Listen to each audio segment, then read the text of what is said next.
video, a fruit that lowers blood sugar levels, a high potassium food that's a must in stage 4 and 5 chronic kidney disease, and a veggie that's been used to get a stage 5 patient out of dialysis.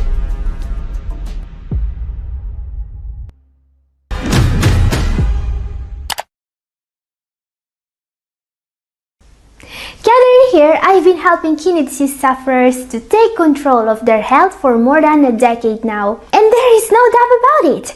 The most powerful tool you can use to improve your kidney health is the food you eat. Even people already started on dialysis have been seeing improvements as soon as they started to eat the right foods.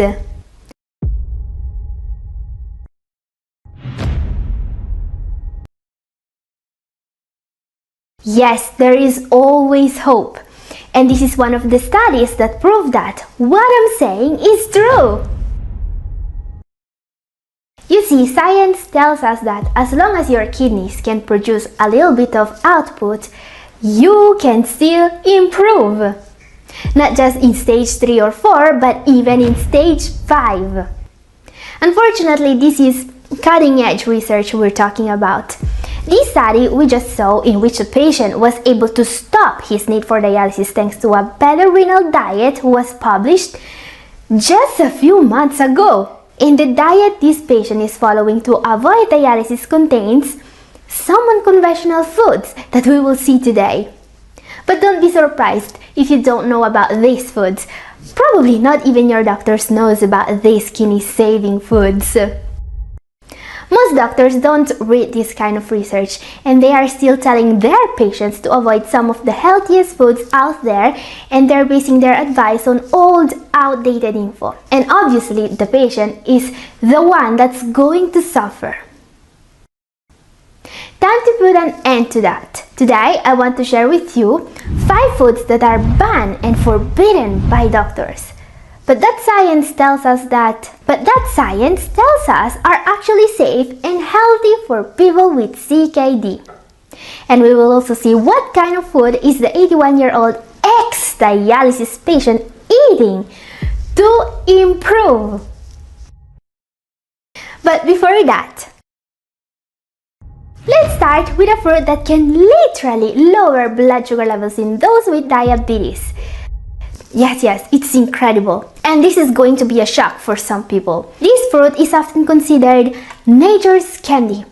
And yet, science says it will help lowering your blood sugar levels, not raising them. I'm talking about our first unfairly banned food for today. Dates. Yes, one of the sweetest fruits out there. And it actually helps with diabetes. Wait, what? But how is that even possible? You see, dates are so sweet, some people even use them as a sweetener. But they are very high in fiber, and this prevents the natural sugar they contain from entering the bloodstream too quickly. But it's not all. Dates are also a great source of antioxidant, and that's key for a better kidney health. Now the big question is, how can dates improve glycemic control if they are so sweet? Well, the secret here is the high phenolic acids and flavonoids content of these fruits.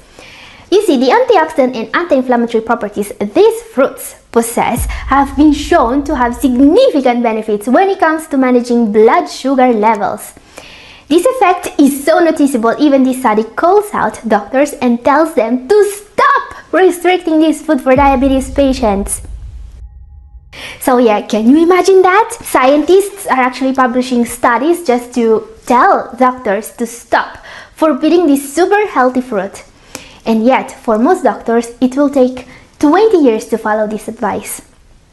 So guys, if you want more people to know about this, consider giving this video a like and sharing it with a friend. Now, my advice here is to add this super sweet fruit to your diet in moderation.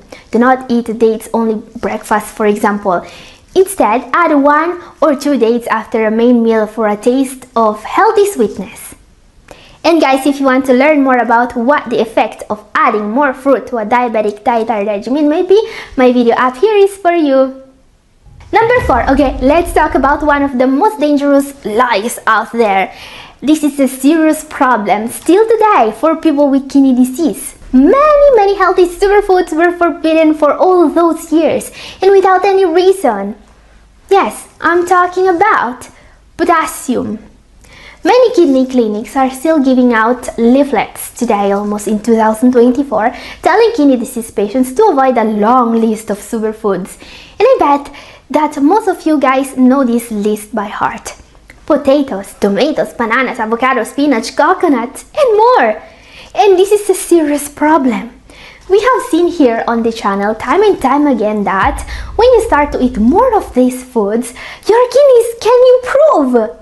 In this study, CKD patients, even in stage 4, were seen having a stabilization and even improvements in kidney function just by eating more fruit and vegetables, including high potassium food items. But why are some doctors still lying about potassium today then? Well, unfortunately for many doctors, that's a way to shift the blame and to cover their asses in case of a malpractice lawsuit. Because you see, a CKD patient can if they have too high serum potassium levels. And the diet is the patient's fault, right? Nobody told you to eat that banana.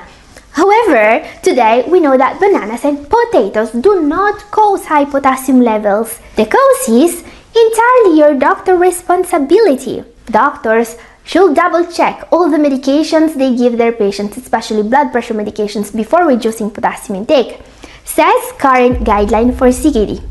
Because those medications cause hyperkalemia, not the food we eat. This is why most CKD patients today are supposed to eat more potatoes, tomatoes, bananas, avocados, spinach, coconut, and more. And now you may ask, are you sure that these foods won't skyrocket our potassium levels? Well guys, truth is that while kidney disease patients used to follow diets based on limiting potassium for a long time, that approach never worked. It only made ending up in dialysis a faster process. In fact, if we take a look at the list of causes for hyperkalemia I just shown you, we can see that one of the most common causes of hyperkalemia is untreated metabolic acidosis. And you know what treats metabolic acidosis? Well, first of all, sodium bicarbonate, but also a diet rich in foods naturally containing potassium. Potassium is a base, a bit like sodium bicarbonate, and this is why potassium-rich foods are encouraged. They will actually help treat metabolic acidosis. It's not uncommon to see potassium levels in CKD patients decrease when they eat more spinach and kale. Up next, number 3, some of the healthiest foods most CKD patients are still being lied about. I'm talking about cruciferous veggies such as kale, broccoli, cabbage, cauliflower, and more. Now these veggies are super healthy. They are not just a great source of fiber and many healthy nutrients. Cruciferous vegetables also contain compounds called glucosinolates that give these dark green plants their bitter flavor. Research shows glucosinolates have strong anti-inflammatory and antioxidant properties, great to help the kidneys improve. Yes, these foods are especially healthy for people with CKD or diabetes. Now the problem is that while these are some of the healthiest foods in existence, there are still experts recommending to avoid them. Okay, maybe these are not real doctors we're talking about, but you will find plenty of people on YouTube or Instagram telling kidney disease patients to avoid these super healthy veggies. And the reason is not potassium as some may think, but it's a compound with a super scary property, even scarier than potassium. I'm talking about oxalate. Yeah, the super evil plant compound oxalate. I'm just kidding. Plants can't be evil. But why are influencers so scared by oxalate then? Well, because some people are starting to call this compound an anti-nutrient. It binds to calcium in the intestine, decreasing calcium absorption. So are these Instagram experts right about oxalate? Should we all give up our kale and broccoli and start eat at McDonald's every day instead? Well, that's something I would strongly recommend against. First of all, because calling oxalate an anti-nutrient is not very scientific. Because this name can make oxalate sound scary and it can make people think that eating veggies is bad for them, when in reality the exact opposite is true. Now, Here's the thing, while cruciferous vegetables are very good for you, especially if you have diabetes or CKD, what they never tell you is that even oxalate itself is healthy. Wait. What? How can oxalate possibly be healthy, you may ask? Well, because oxalate is not just an anti-nutrient. Like many other plant compounds present in cruciferous vegetables, oxalate actually has health benefits. Oxalate itself may be healthy for the gut and it reduces the inflammation. And well, some people are also worried that oxalate from foods may build up in the kidneys. Reality is that up to 90% of the oxalate found in urine is produced by the body rather than absorbed from food. So yeah, all that kale wasted for nothing. Now guys, while for most people the benefits of nutrient-dense high oxalate foods far outweigh their risks, there are still people that may be sensitive to oxalate. Not everyone, just a small part of the population. This is especially those people that have a history of kidney stones. I would also recommend to be careful with high oxalate foods to those patients that have a fluid allowance. But also keep in mind that according to science, oxalate in the diet is not a problem. And there are things you can do to minimize the risk that don't involve giving up kale and other cruciferous veggies. My advice: whenever you eat foods such as spinach, rhubarb, beets, legumes, and nuts, consider adding a source of calcium. Some foods naturally rich in calcium that are good for a renal diet include bok choy and broccoli. And if that's not enough, taking a calcium supplement or a TAM may also help. Stage 5 patient who avoided dialysis is eating. Before that, one of the most dangerous mistakes many doctors are making today. Let's take a look.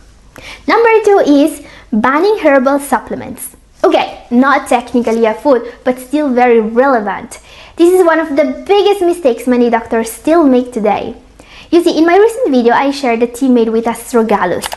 Now, astragalus is one of the most scientifically sound herbal supplements for kidney health in existence. Astragalus is used on thousands and thousands of kidney disease patients every day and with success. And yet, I got this comment from one of you guys. Now, this is a very important concern because yes, certain herbal supplements may present risks. This is why you should never take any supplement at all without getting informed about it. However, there is no reason why doctors should ban all herbal supplements without discrimination. What science says about astragalus in particular is that it works. It lowers creatinine levels. It lowers proteinuria significantly, as we can see here. And guys, this comes from the Cochrane Library, right? That's the gold standard, the #1 most reputable source out there when it comes to medical science. And well, my point here is that doctors should get informed about these new studies being published today, especially if they come from sources as reputable as the Cochrane Library. Otherwise, all they will be able to tell their patient is, there is nothing we can do. So our #1 for today. This is something I would like every single nephrologist out there to see. As I was showing you in the intro, in a recent case study, a patient was forced to stop dialysis even if he was suffering from end-stage renal disease with a GFR as low as 13. In order to avoid dialysis, he had to completely change his diet. The result, thanks to an improved diet, he was able to be dialysis-free for 3 years, the whole duration of the case study. And it's not just that. Even if he's almost 85 now, this man is still able to maintain his improved kidney function and to avoid ending up in dialysis again. So now you may ask, what is this man eating in order to stay stable in stage 4 CKD and avoid dialysis? Well, as we can see here, there are some unconventional foods this man is eating. And I want to focus on legumes here in particular because for many patients, legumes are completely banned. But are doctors right to ban legumes when there is a man that got out of dialysis when he started to eat stirring beans and chickpeas?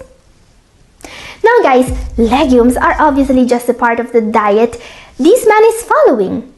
That's a diet that completely avoids animal protein and more. And if you want to know more about this kidney saving diet, my video up here is for you. If you have CKD, you can improve. as long as you follow the right diet. These are the foods you must eat. If you have kidney disease, there are two types of foods, those that damage the kidneys and those that will help them. Today, I want to share with you the easiest guide possible to find the right foods for you. And when it comes to treating kidney disease with the diet, there is one category of foods that should always be your #1 dietary staple: low GI carbs, especially plant-based, single ingredient, and processed foods. These are the foods that 100% of the kidney disease patients that were able to improve their kidney function were eating. This is what I'm going to focus on today. But we will also see some of the best high biological value protein sources, the best essential fat sources, and more.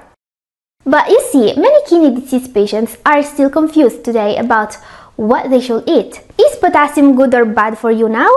Should you avoid carbs or should you avoid fats? And more. Time to put an end to that. But I'm wondering, who can tell us what foods are good and what foods are bad for the kidneys? Okay. Science can tell us. You see, there is a recent study in which 120 patients in stage 3 and 4 reversed the decline of their GFR reliably, just thanks to a very easy diet. On average, all of them increased their GFR, lowered their uric acid, lowered their creatinine, lowered their bond, lowered their blood pressure, and enhanced their quality of life. So what did they eat in this study? Well, as we can clearly see here, carbs were their main source of calories, okay? And science is very clear on this. People with kidney disease, diabetics included, must have carbohydrates as their main source of calories. This is only if they want to improve, alright? It's clear that if you don't mind ending up in dialysis in the next few months or years, eating steak and fries with some Coke is always an option. But I don't recommend it. Let's see instead what you can eat in order to improve. Some of the best carb sources out there include starchy veggies, such as beets. Beets are, in my opinion, one of the healthiest veggies out there. A must for kidney patients because they also help lowering blood pressure. They are also naturally high in nitrates, a very powerful vasodilator. Another carb source I recommend: red potatoes. Potatoes are rich in nutrients and fiber. They are a gluten-free carb sources that's also low on the GI scale, especially if you cook them the right way. Choose red potatoes if you are diabetic. They are lower on the GI scale than regular potatoes.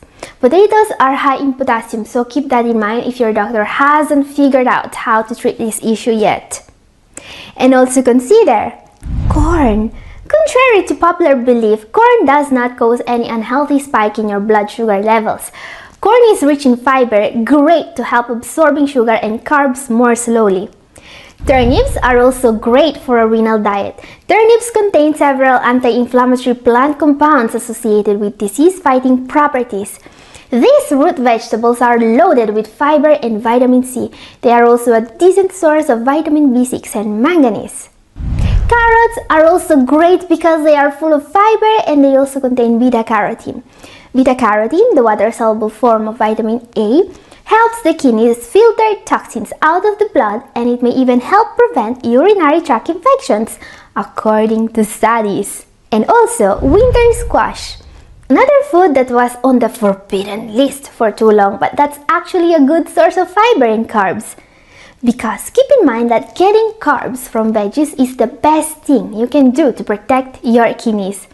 Not only these foods are all very rich in fiber, which is key for better kidney health, they also come with many health benefits that you can get anywhere else. But you see, they are also very low in calories, which is important. If you have diabetes or if you need to lose weight, eating foods that make you feel full without being caloric dense is the way to go. Wait, now what you may ask is, Are these vegetables actually safe for people with diabetes? Shouldn't we eat more meat instead? Well, you see, while there are many influencers out there that are still trying to sell liver pills and books about eating raw animals, science is not on the same page. We know today that type 2 diabetes can actually be reversed, but not if you base your diet on red and processed meat.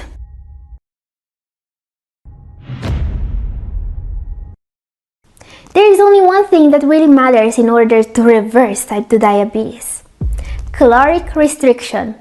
That's all you need.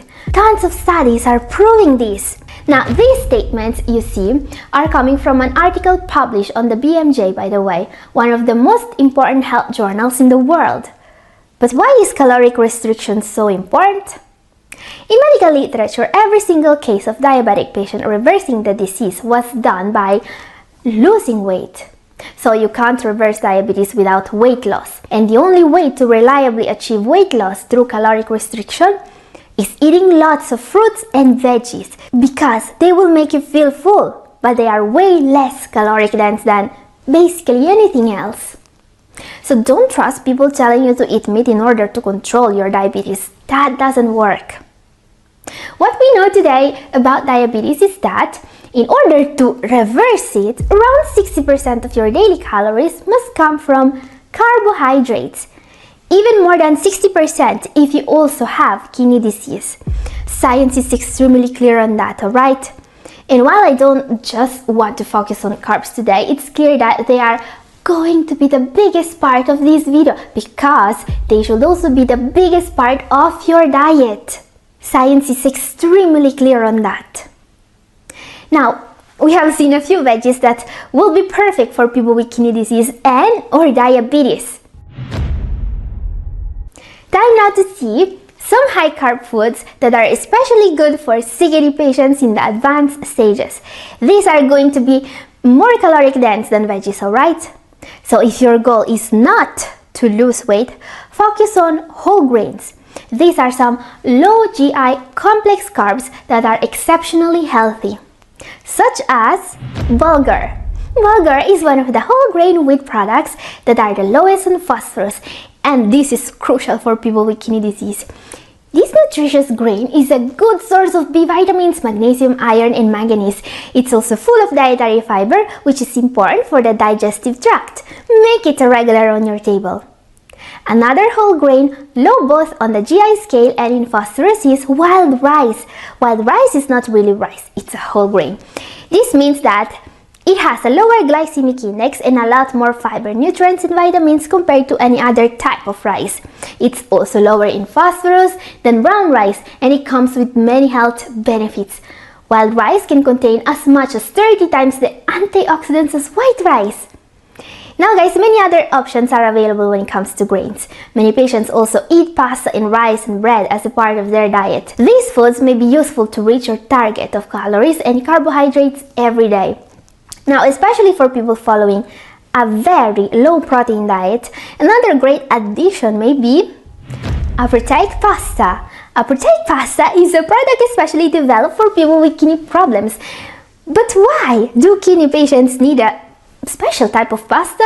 Like almost any food, pasta is not just a carb source, it also contains some protein. And while some self-called experts will tell you to limit carbs, what people with CKD actually need to limit is protein intake, says current guideline. This is why removing the low quality protein you will get from pasta, for example, may be the winning strategy. But if you can't find this product, don't worry, there are other carb sources you can consider, such as, for example, fruits. It's hard to go wrong with fruits. Most fruit is healthy for you with few exceptions. I mean, someone with diabetes may prefer to avoid high GI fruits such as ripe bananas and pineapple. Especially don't eat them in large amounts without anything else to slow down digestion. And also, people suffering from hyperkalemia may also prefer to avoid high potassium fruits. You know what they are. However, it's important to keep in mind that while avoiding such fruits may help a little bit prevent the condition from worsening, it does not address the root cause of the problem. Avoiding these fruits is not enough to treat your condition. You still need to find out what is causing your potassium levels to be high, alright? That's what nephrologists are for. Now my advice when it comes to fruit is to eat what you like. Really. But if you want more specific recommendation, watch my recent video up here and I still want to show you some of the best fats and protein sources you can find, because there are only 3 food groups we can get nourishment from: carbs, fats, and protein. And you obviously need all of them in your diet. Now, as we can see here, fats are the second most important food group for people with kidney disease, and they are essential. You cannot live without them. Fats are also critical to manage caloric intake. You see, 1 gram of carbs has 4 calories, but 1 gram of fats has 9 calories. As a graphic representation, this you see here is 200 calories from peanut butter compared to 200 calories from honeydew melon. But which one of these do you think will make you feel more full? Now, we can use fats as a tool, alright? We can reduce fat intake in order to lose weight, or we can increase fat intake if we are struggling to keep on weight. But in any case, when it comes to fats, we must make sure that we are getting our fats from healthy sources. So what foods rich in healthy fats are good for those with kidney disease? Some examples include almonds. Almonds are an amazing superfood. They are great because they are so rich in magnesium. Magnesium is key for kidney health. It fights high blood pressure, lowers inflammation, and fights diabetes. Unfortunately, having a deficiency in this nutrient is just as common as it is dangerous. So eat more almonds! And also, flaxseed. Now, flaxseed comes with an amazing benefit. This small seed is incredibly anti-inflammatory. Eating flaxseed regularly protects the kidneys, especially in those with inflammatory kidney disease. There are studies showing that flaxseed can improve GFR in this case, thanks to its impressive anti-inflammatory properties. Another food that has been shown to be able to lower creatinine levels in literature is Brazil nuts. This incredible superfood will help you for a completely different reason than the other foods we've seen. Brazil nuts are incredibly rich in selenium. This is a mineral which is often deficient in many people, and this deficiency is known to damage the kidneys. Just remember that you want to add just 1 maximum 2 Brazil nuts per day. Another fat source with incredible benefits: olive oil. Olive oil really is healthy for everyone, especially if you can find extra virgin olive oil. Just 2 tablespoons a day of extra virgin olive oil have shown to improve HDL cholesterol levels in recent studies and to help with insulin sensitivity.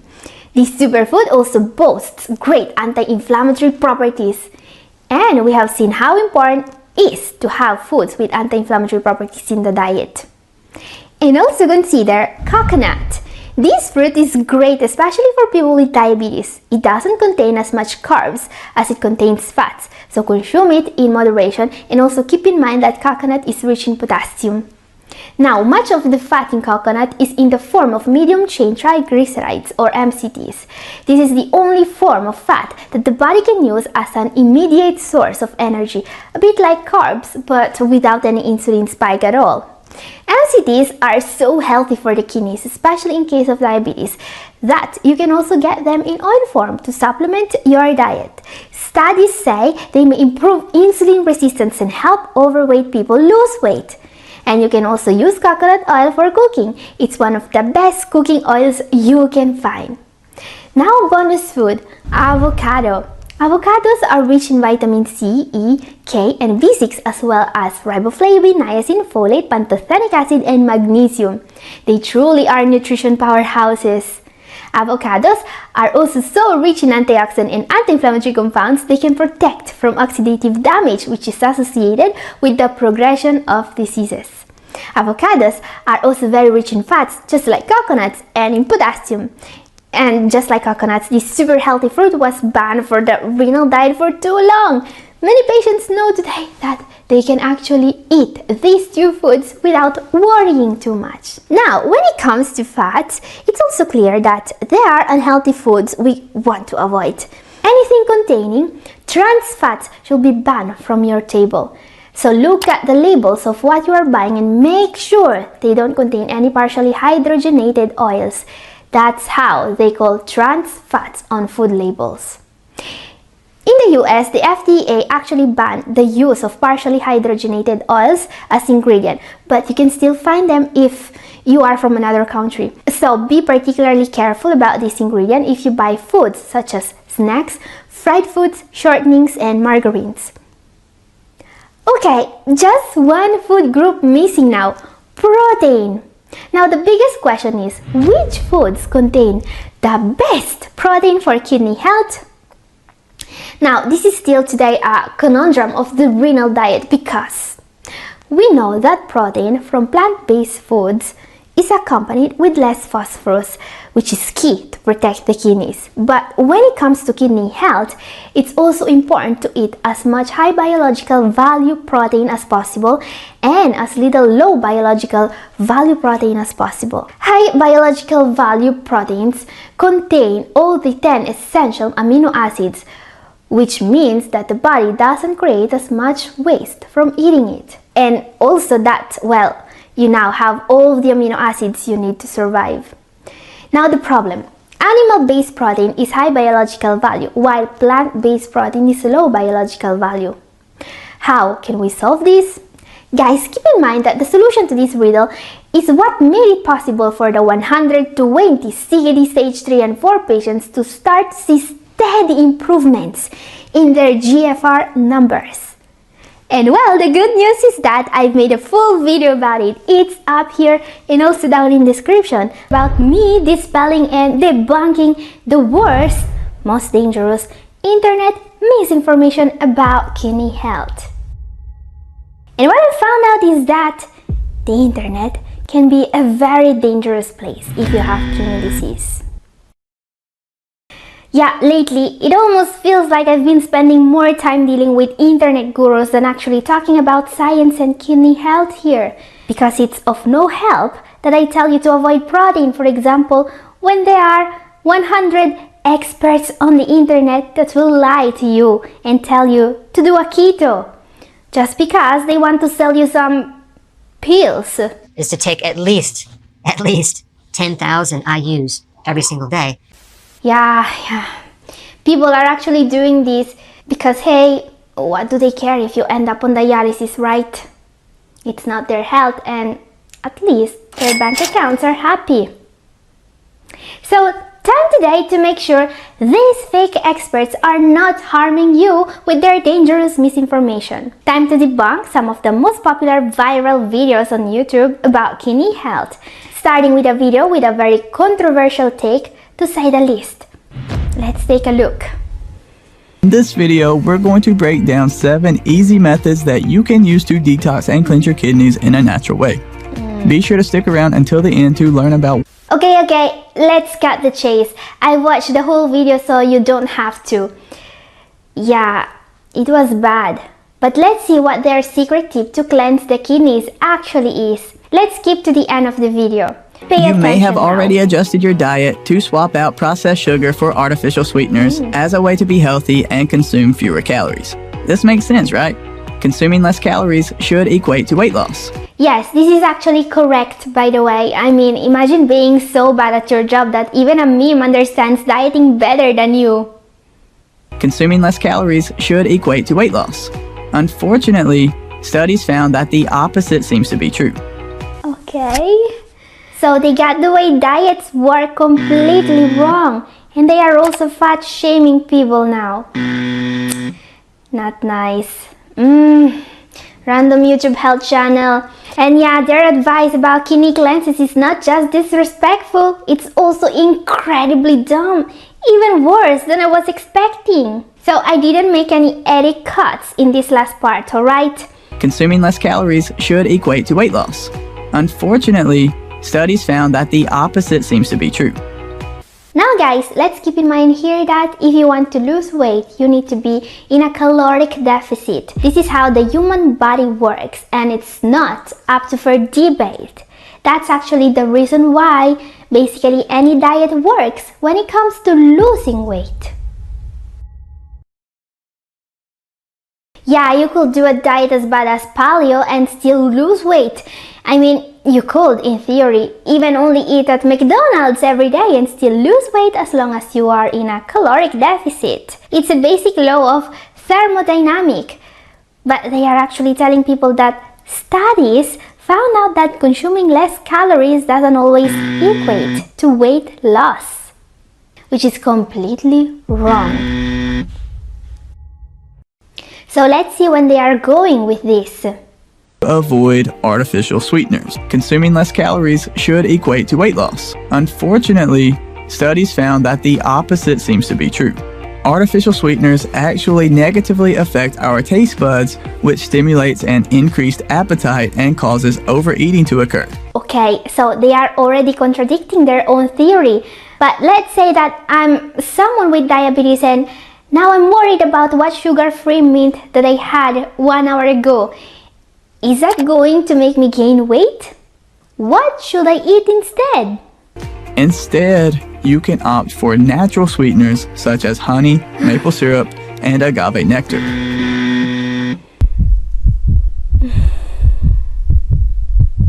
Okay, this is so wrong and dangerous. I don't even know where to start from. So basically they are fat shaming people first, then telling them that in order to cleanse their kidneys, they must give up artificial sweeteners and eat honey instead. And keep in mind that almost 50% of CKD sufferers also have diabetes, alright? So they are telling diabetics to eat more honey, which is mostly sugar by the way, and that this is going to cleanse their kidneys, which is very, very bad.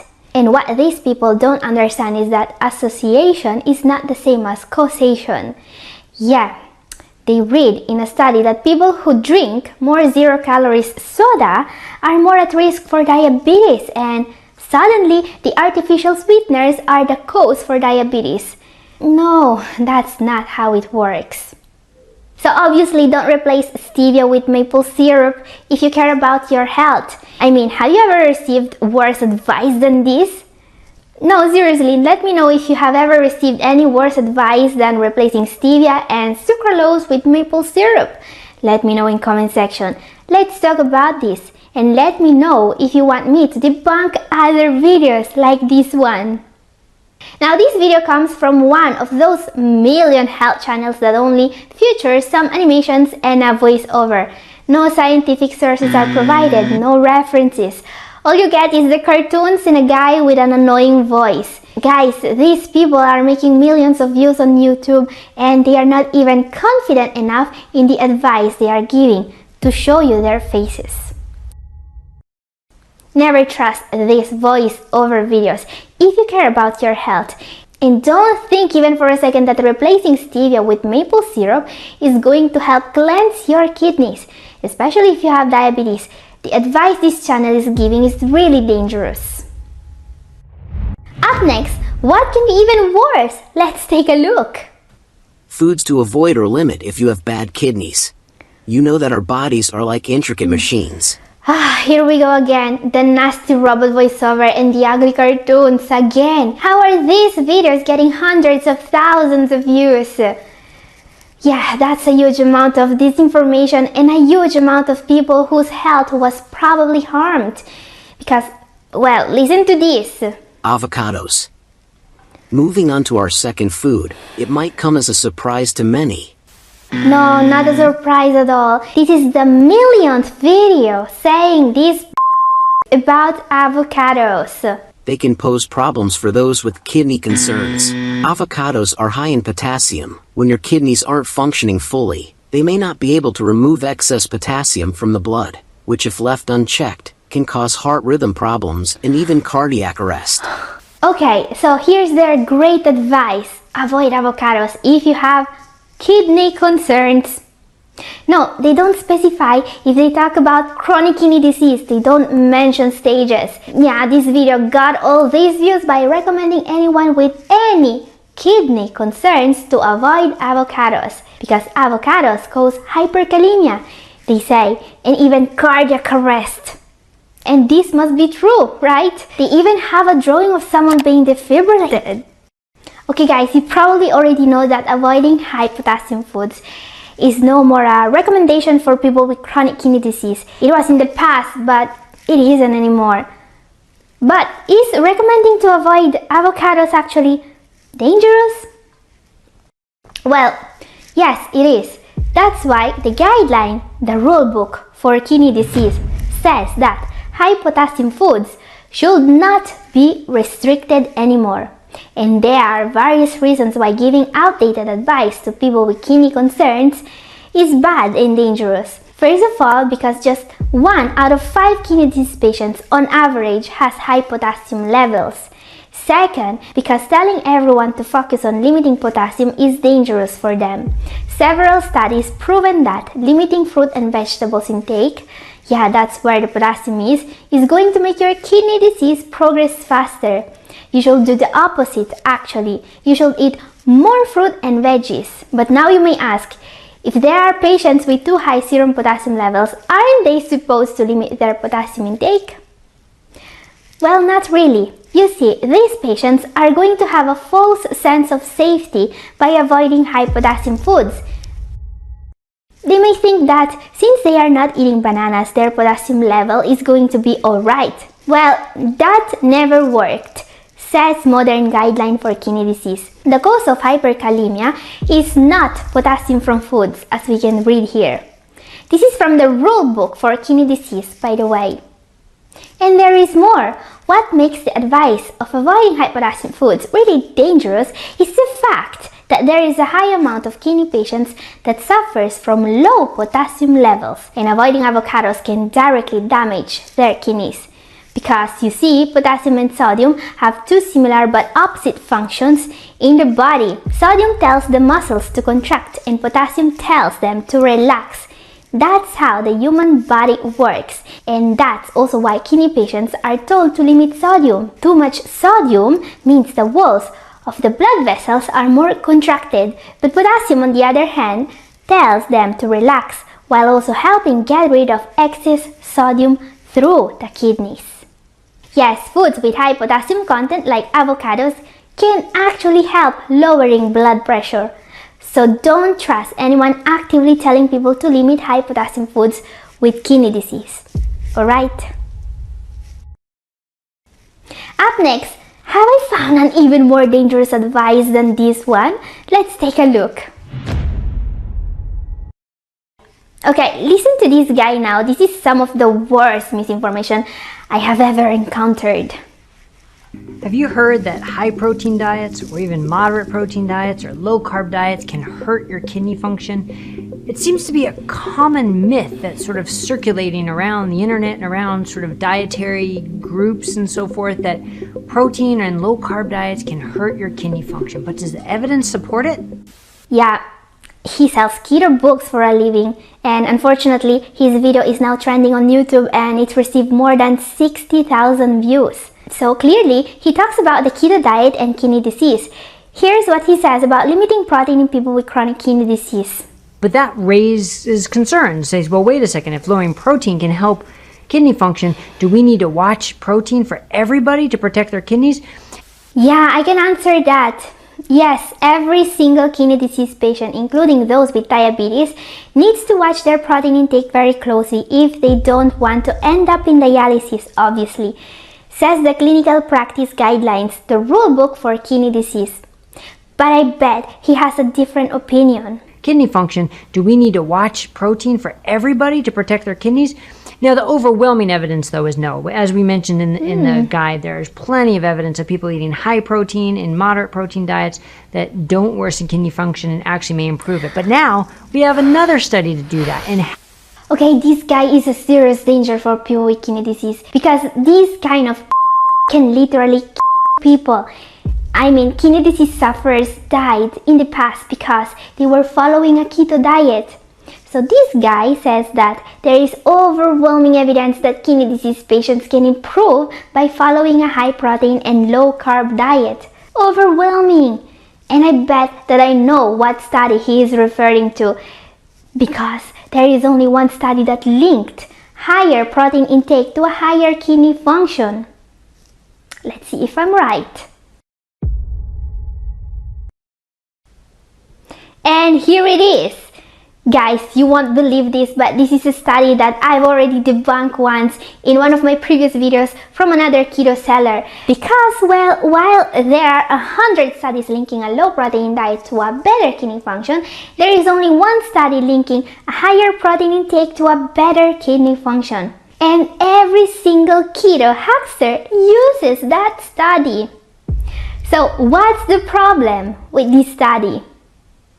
Well, the only study on earth linking a low carbohydrate diet to a better kidney function that we can see from the description of this video was not done on kidney disease patients. As we can see here in the study he linked in description, the patients in this study never had chronic kidney disease. Their GFR was 85, which is not recognized as chronic kidney disease before the intervention. And this is why you should never follow a keto or low carb diet with chronic kidney disease, because clearly no one could have done a study on the keto diet with actual kidney patients. I mean, you are not authorized people for a study, right?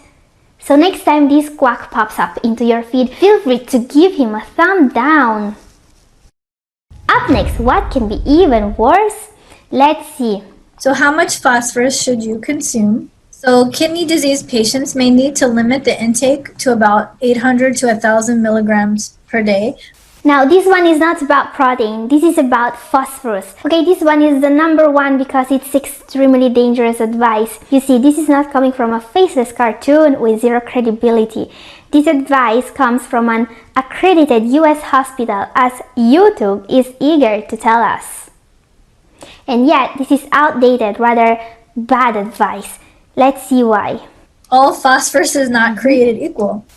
Okay, so there is some good advice in here, clearly, but there is also some bad and dangerous advice in here. The good part is that you should limit processed foods because the phosphorus they contain is very bad for you. I wish I gave this part more emphasis because, you see, phosphorus from processed food is one of the main drivers of kidney disease. It's much worse than previous believed. But the good part is that she's actually talking about this. So what's the bad part? All phosphorus is not created equal. So your body actually absorbs about 70% of the phosphorus in foods like beans, legumes, and nuts. So yeah, this information is not correct and it's dangerous. The body is not going to absorb 70% of phosphorus from beans, legumes, and nuts. That's not true.